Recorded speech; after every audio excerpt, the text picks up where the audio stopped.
Hello दोस्तों, स्वागत है आपका हमारे इस चैनल स्टेनो महासागर में। 80 शब्द प्रति मिनट डिक्टेशन स्टार्ट। सभापति महोदय, आपकी आज्ञा से 3 दिनों से जो बहस रेलवे पर हो रही है उसका उत्तर देने के लिए मैं खड़ा हुआ हूँ।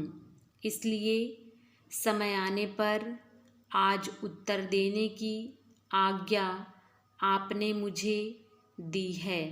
इस बार के बजट पर कुछ विशेष बातें देखने में आई। एक बात तो यह देखने में आई कि इस बजट का उत्तर दूं तो क्या दूं।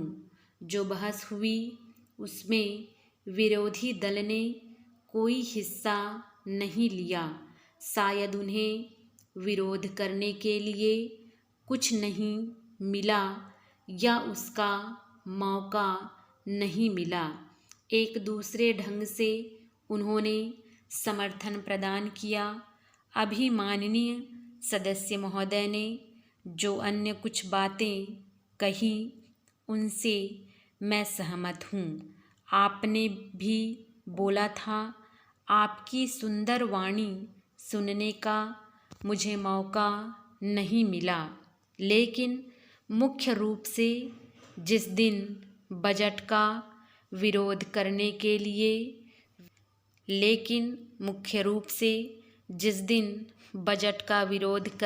लिए विरोधी दल के नेता खड़े हुए तो पीछे से सारे उनके समर्थक चलते बने। अकेले वही खड़े रहे और बोले, आपको स्मरण होगा मैंने आपका ध्यान आकृष्ट किया। जो बहस रेलवे बजट पर 3 दिन हुई, इधर के हमारे साथियों ने उस समय का सदुपयोग किया। एक सज्जन केवल विरोधी दल की ओर से कुछ विशेष रूप से बोले, वे आज यहाँ नहीं हैं। फिर भी उनका पूरा का पूरा जो भाषण था, अब मैं उसका उत्तर देने की चेष्टा करूँगा। साथ ही इसके पहले मैं उन सब लोगों को धन्यवाद दूँ जिन्होंने इस बजट के ऊपर अपने विचार रखे।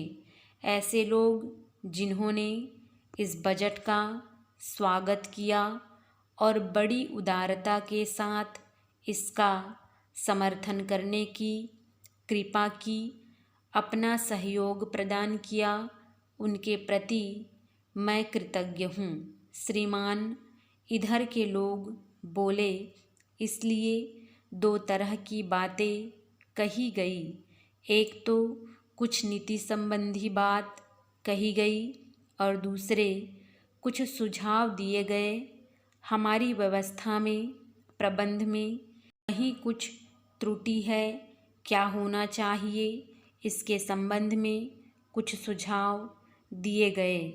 कुछ सदस्यों ने सुझाव देते हुए अपने प्रदेश अर्थात अपने निर्वाचन क्षेत्र के संबंध में भी कुछ बातें कहीं। मैंने देखा कि 2 तरह की बातें कही गई। एक तो नीति संबंधी और दूसरी सुझाव संबंधी जो बातें कही गई उनका बहुत कुछ उत्तर हमारे साथी माननीय सदस्य ने दे दिया। इसलिए मैंने सोचा है कि उन्होंने कुछ बातों की चर्चा करके एक तरह से मेरा बोझा बहुत हल्का कर दिया है। स्टॉप।